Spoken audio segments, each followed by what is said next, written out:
I have never told my clients to count calories. I myself have never counted calories, and I never will.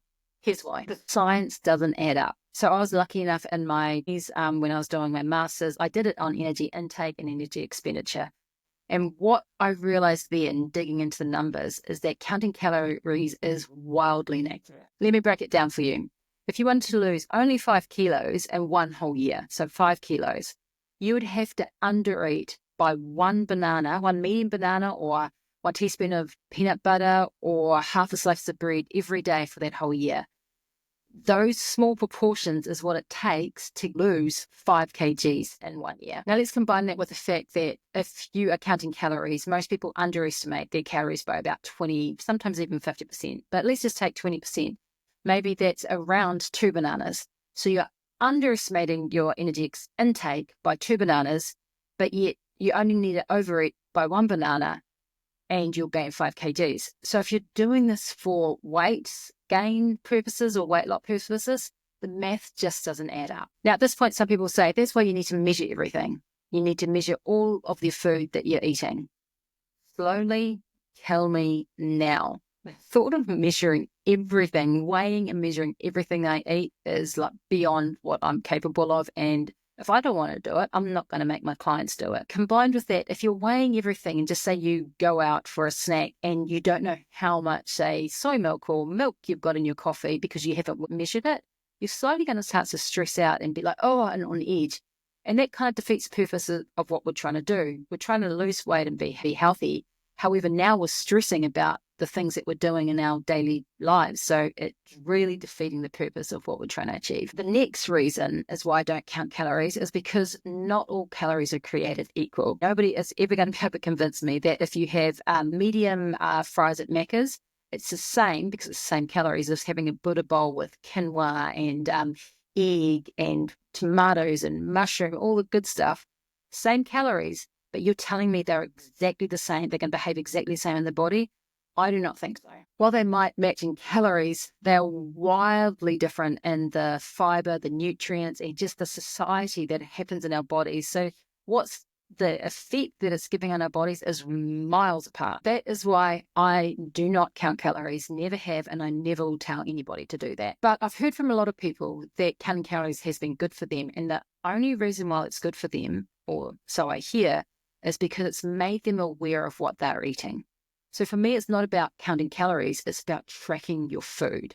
And when you track your food, you do become more aware of what you're eating. And if you want to go one step further and narrow your focus into one thing to have a look at what you're actually eating, narrow it to 2 things, and that's fibre and protein. Getting an estimate of how much fibre and protein you're eating is going to be an amazing starting point of knowing when to then launch off. So, for example, a lot of women that my clients come in, they give me their food diary, I estimate their protein and fibre intake.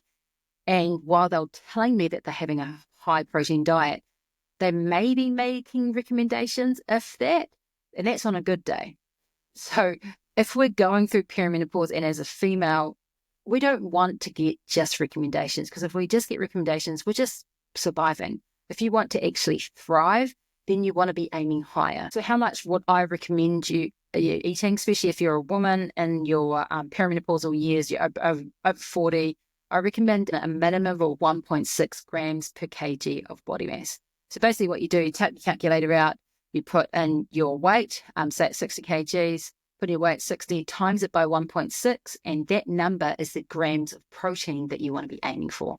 And so now you can compare of where you're at and then where you need to go. For fibre, I recommend around 30 grams a day, going up to 50. However, with fibre, you want to slowly do it, because if you're having like 5 grams of fibre and you suddenly have 30 grams, your stomach is not going to feel amazing. So you want to slowly increase it over a period of weeks. So you're getting up minimum 30 and up to 50 grams of fibre a day. So how to track?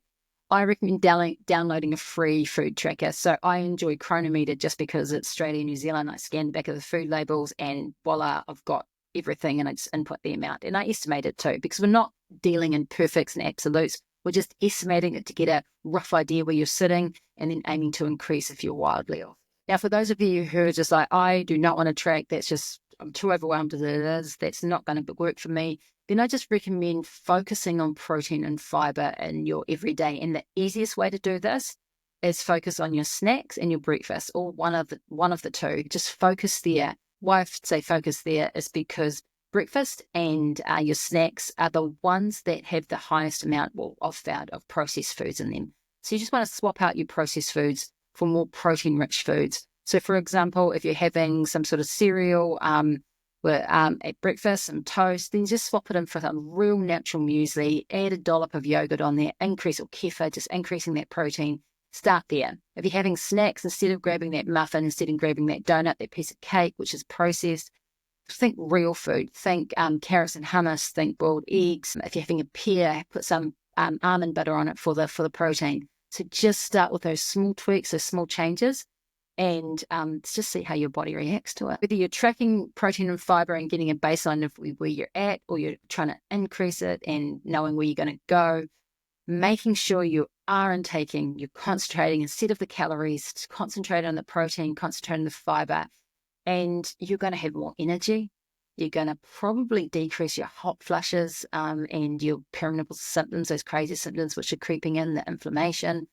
And you're going to start feeling like yourself again. So ditch your calorie counting, focus on real food, track if that's something you want to do, but track your protein, track your fiber, leave the calories alone, and you're going to be well on your way to just one step in the right direction of better health. Now, if you want some practical tips and things, I've got a link in the description below. It will link to our 1-2-3 meal guide, which is really kind of just tick boxes in your head of knowing that you've got a healthy meal. You've got 1, you've got 2, 3, that's a healthy meal. I'm done. Rather than overthinking it, is this the right meal for me? What am I doing? Just takes all the stress out of eating healthy. Link description down below, download it, and just start doing those one little steps.